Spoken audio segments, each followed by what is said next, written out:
MOON-MUSES, Book 3 Vampire. Chapter 1 Opening Night.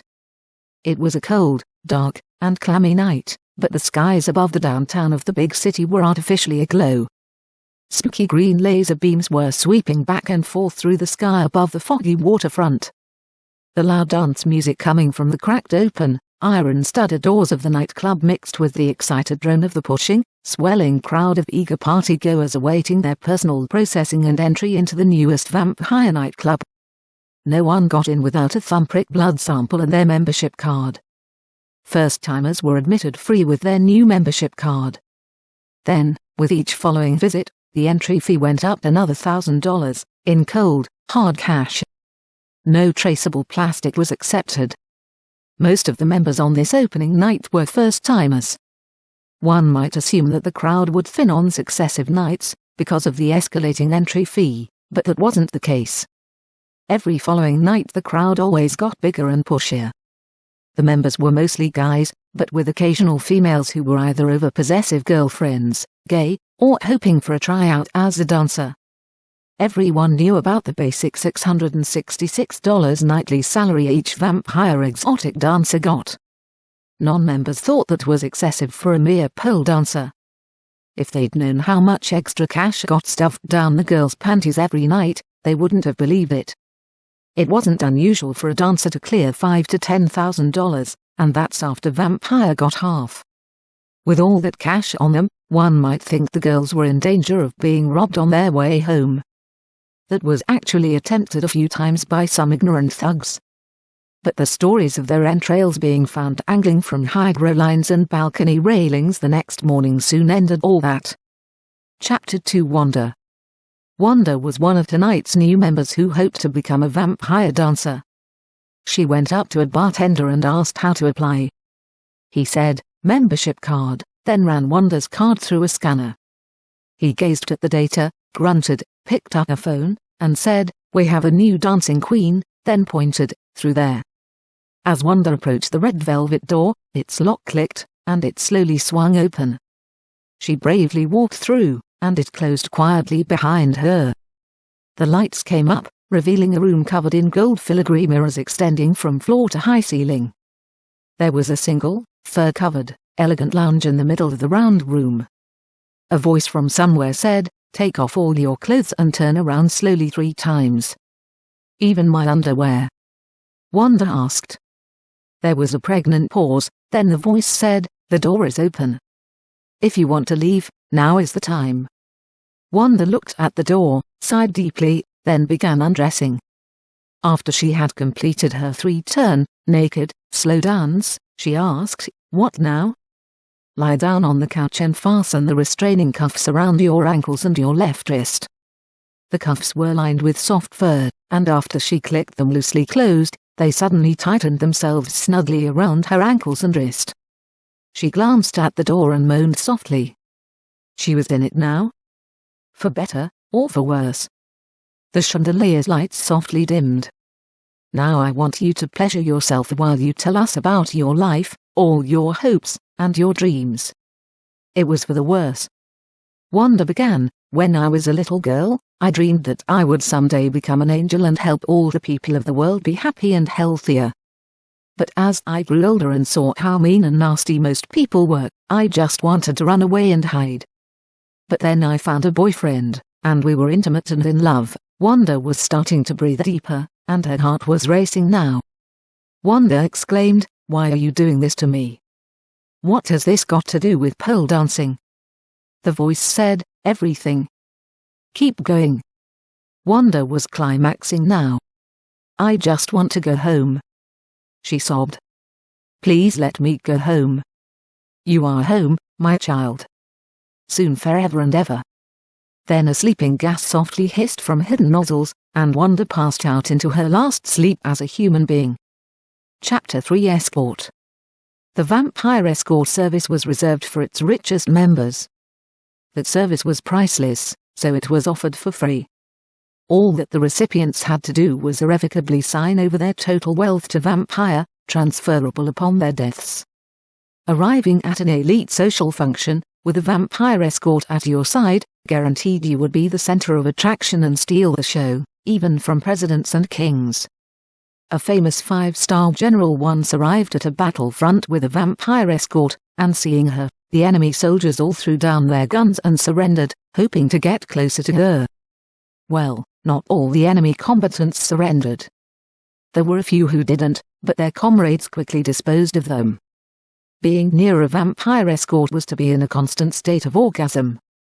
Torture was no longer the best tool to break down prisoners and discover their secrets. The mere presence of a vampire escort guaranteed their willing divulgence of every secret and their instant defection to the escort's side. No one outside the inner circle of the vampire consortium knew the secret source of their escort's power of attraction. On the rare occasion that an escort went through an airport X-ray scanner by mistake, a security official could briefly glimpse an escort's secret, before taking it to their grave. X-raying an escort was strictly forbidden, and that transgression invariably resulted in the immediate liquidation of everyone involved. The first step in converting a human girl into a vampire succubus was the insertion of a large sphere of cubic zirconia up her vagina and into her womb. A special vestal lock, with vibratory features that were remotely controlled by her master's controller, expanded inside her and locked the sphere in place, preventing her from pleasuring herself without permission. Although some dancers discovered that if they made rapid, wild pelvic motions while dancing, the inertial mass of the heavy crystal would vibrate against their inner erotic zones and give them pleasure. The cubic zirconia sphere would suck the life force out of everyone nearby. The bystanders would experience an endless orgasm as their life energy drained into the escort succubus. She would later transfer that stolen life force to her vampire master when he sucked her blood. In return, her vampire master would give her some of his ruby-saturated blood to drink, sustaining her youthfulness indefinitely. People unfortunate enough to be near a succubus escort very long soon became ill with symptoms resembling radiation poisoning. That Walking Dead state eventually resulted in a horrific melting of all their organs and tissues. And that resulted in the coffers of the vampire consortium constantly overflowing with the inherited wealth of its rich, deceased members. Chapter 4 Spy Game. Daniel asked Joanna, "Was Mom able to infiltrate the vampire nightclub okay?" "Yes, it was a piece of cake. She called herself Wanda, dressed for it, and played her part perfectly." Joanna continued, "She's a natural at this. It's almost like she has done it before.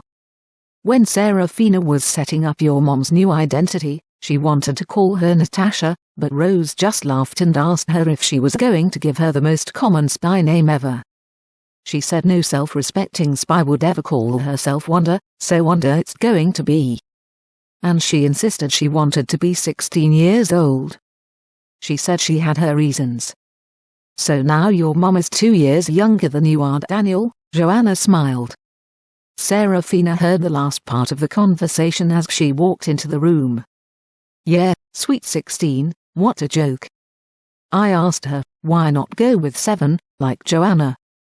Then Serafina realized she had just made a fatal mistake. She looked at Joanna apologetically as she turned pale. Joanna looked at Daniel like it was the end of the world. Daniel just laughed. "I know you are 7, Joanna, Pops told me. In your case, it's just a chronological number. We both know how old you really are."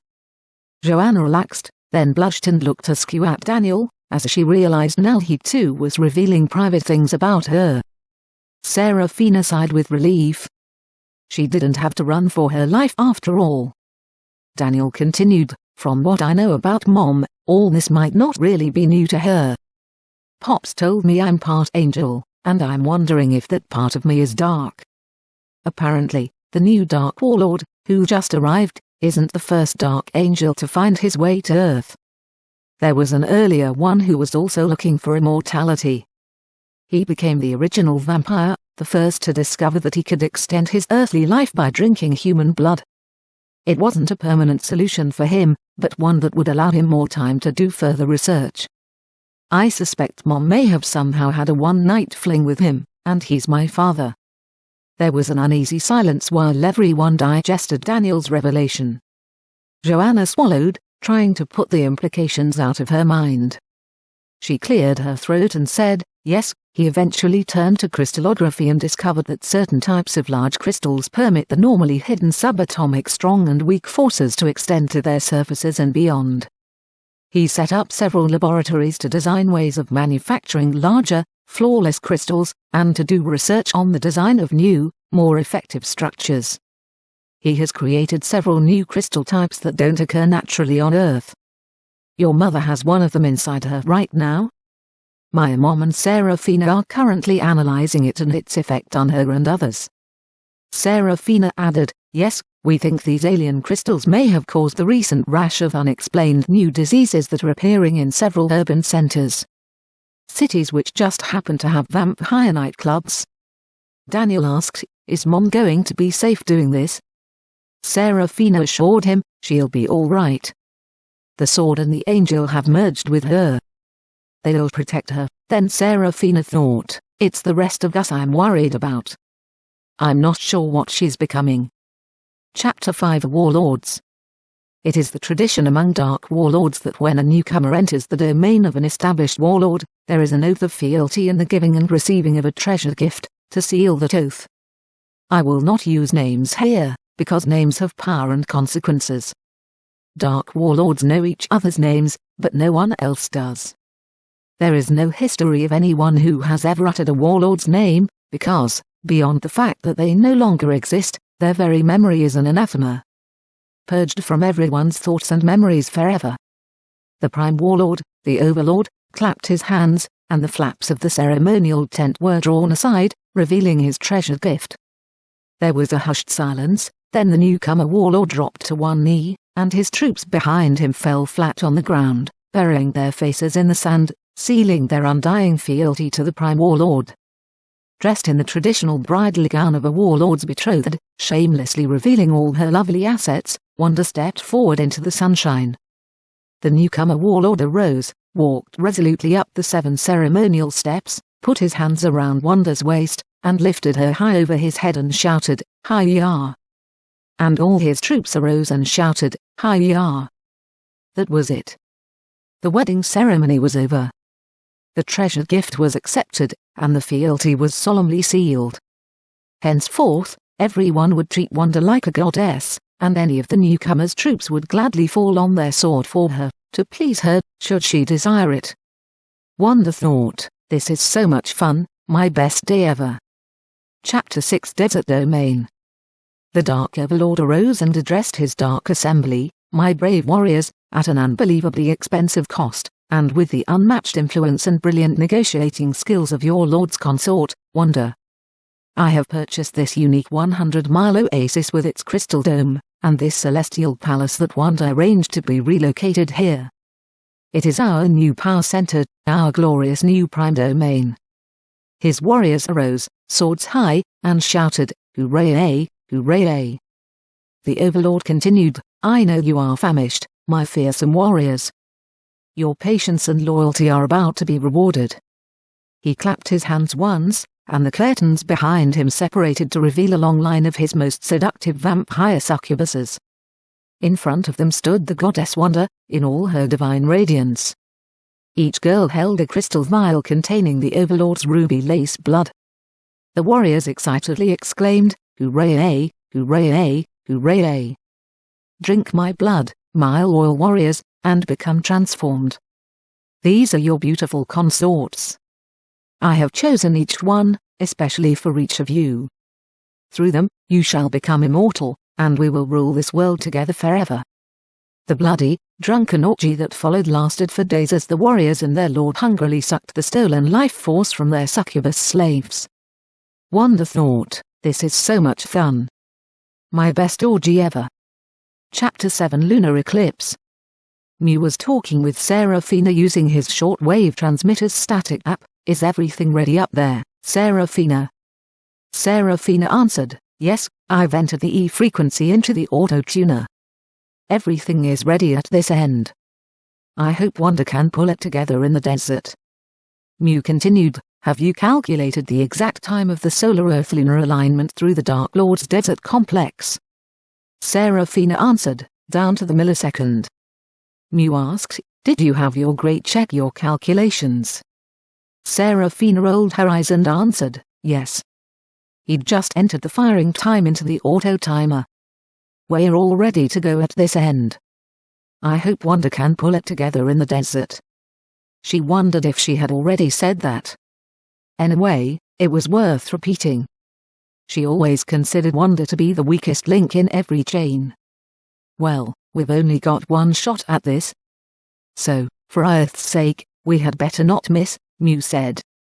Joanna and Daniel were discreetly cuddling on the couch across the room, at the darker end of the den, listening to the progression of the plans. Daniel whispered, "Don't you think we should tell Pops?" Joanna whispered back, "Definitely not. He'll only tell Mom, then she'll start worrying, and you know how things go downhill from there. She'll call in her troops to back us up, starting an unpredictable positive feedback loop that could derail this whole worm. We're only the unofficial backup, anyway. They'll probably not even need us." "Hope not," Daniel sighed, and it seemed like a good time to kiss her, so he did. And she kissed him back, harder, softer, deeper. In the desert, everything was progressing as expected. The dark moon lunar eclipse ceremony was underway. It was the time when the Dark Overlord temporarily removed the crystal spheres from the succubuses so their warriors could finally fuck them. Everything was going fine until he got to Wanda. Her crystal sphere wouldn't come out. Wanda just shrugged, innocently, "Maybe it's stuck." The Overlord banged his remote on the table. "Fucking cheap imports," he swore as he searched for new batteries in his drawer. "You sit over there. I'll get back to you." He decided to try his remote on another girl. It worked fine. He finished removing the crystal spheres from all the other girls, then refocused on Wanda. "You're going to fuck up the whole ceremony if we can't get your sphere out, Wanda." Wanda exclaimed, "I am pushing as hard as I can." "It won't budge." The Overlord groaned. "You are so frustrating sometimes, Wanda. You remind me of a girl I once knew who was just like you. She used to drive me crazy too." Wanda thought, and that was so much fun. The Overlord wondered what to do. If the Underlord has no one to fuck, it's going to be considered a personal insult. Like I gave him a less than perfect, defective Wanda. Then a devious solution dawned on him. He stepped out onto the podium, and silence spread through the eagerly waiting warriors. "In honor of this glorious land and its divine traditions, tonight we are going to reenact their most sacred ceremony. To honor your lord, my cherished Underlord, we are going to strip naked his glorious Wanda, cover her with oil, and at the moment of the darkest moon, cast her into a flaming cauldron." Everyone cheered, "Wanda! Wanda! Wanda!" The Overlord whispered to his Underlord, who was standing rather downcast beside him, "Don't worry. I have 3 much prettier, more flexible, and yielding girls for you, from my own harem. They're all eager for you to fuck them and command them to do whatever." The Underlord suddenly brightened and shouted, "Burn Wanda! Burn Wanda!" And his troops echoed feverishly, "Burn Wanda! Burn Wanda!" Wanda thought, "Oh, this is going to be so much fun. My best virgin sacrifice ever." They filled the sacrificial cauldron with oil and set it ablaze, and tied Wanda to a pillar beside it. She struggled, begged, and whimpered, as she imagined the virgins of old did. As they waited for the darkest of the moon, the dark warriors rolled around on the plush carpet of soft, white sheepskins, fucking the brains out of their brainless succubus sex slaves. Wanda was feeling a bit left out, so she started shouting, "Burn Wanda! Burn Wanda!" reminding everyone she was the main attraction. "Yes, it's time," the Dark Overlord shouted. "Strip her, oil her, and burn her." Most of the warriors had dreamed about this moment from the time they first saw Wanda, and they all rushed toward her in a wild frenzy and passionately ripped off all her clothes and threw buckets of oil on her. Then they freed her from her bindings and grasped at her naked, oily body, every warrior wanting her for himself, wanting the privilege of throwing her into the flames. But she was really slippery, and no one could get a good grip on her. In a frustrated frenzy, they all pushed forward at once, in a wave, trying to slosh her into the cauldron. All they succeeded in doing was to push the cauldron over. Its burning oil splashed everywhere, igniting the sheepskins, the surrounding grass, the trees, and the buildings. Everyone started scattering. A few warriors even remembered to take their sex slaves with them. "Come back! Come back!" Wanda called forlornly, standing in the middle of the inferno, apparently unaffected by the flames. "What's happening down there?" Serafina asked. "All the targets are scattering, and it's almost time." Her grey answered, "It's not going to be a piece of cake." Mew said, "Abort the firing, they are too scattered." Serafina just shook her head and exclaimed, "I knew Wanda was going to blow it." Joanna kissed Daniel, then bleep. She bubbled off to the desert. Daniel ran to the microphone and shouted, "Belay that abort order. Fire on schedule. Joanna has a plan." Serafina's finger stopped inches from the abort button. "What's our rabbit up to now?" she wondered. As Joanna approached the desert compound, she expanded her bubble to a colossal size and scooped up all the fleeing warriors, and their few accompanying girls, collecting them back into a small group as she returned them to the target zone. By the time they got there, Wanda had extinguished all the flames and gathered all the girls, which she had protected from the flames, into a somewhat slimy group off to the side. Joanna added her girls to that group, then sat there at Target Zero, with all her captured warriors and their overlord and underlord, and waited for the wormhole to arrive. Seconds later, it did, and it sucked all the dark warriors into it, and they were gone. The kids had saved Earth from a great darkness. When the desert team had gathered back at Mew's house, he said, "Good job everyone. And thank you, especially, for your timely backup, Lady Joanna." She had finally come of age in everyone's eyes. Daniel, of course, still considered her his 7-year-old sweetheart, which was just fine with Joanna, because she knew their love would never grow old. "Oh, and all you Greys get down there and return that temple to India," Mew commanded. "I guess you have enough money now to buy back your desert oasis, Venusa?" Mew asked with a chuckle. "Yes, about 1,000 times over. Wanda is such a shrewd business person. Also, a prodigy environmental advisor. We're teaming up to rejuvenate and expand my desert greening project, and we're opening an exotic desert resort for tourists. I've offered all the ex-succubuses elite suites and hostess positions at our new 7-star hotel and nightclub." Wanda exclaimed, "Oh, it's going to be so much fun. Our best super oasis ever." Later that night, Celesta returned from the Lake of Souls when Serafina and Angelica were sitting around the kitchen table, relaxing with a cup of tea and some shortbread cookies. She said, "Hi girls," and poured herself a cup, then yawned and asked, "So, what have you guys been up to while I was gone?" The end of the MOON-MUSES trilogy.